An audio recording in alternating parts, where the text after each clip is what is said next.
एक बार की बात है, एक चिड़िया और एक चील रहती थी। चिड़िया और चील दोस्त थी, तो चील आकर चिड़िया के अंडे खा जाती है। उसके बाद थोड़ी ही देर में चिड़िया आ जाती है और अपने घोंसले को आकर देखती है।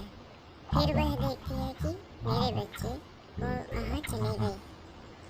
वह अपने बच्चों को ढूंढने चली गई।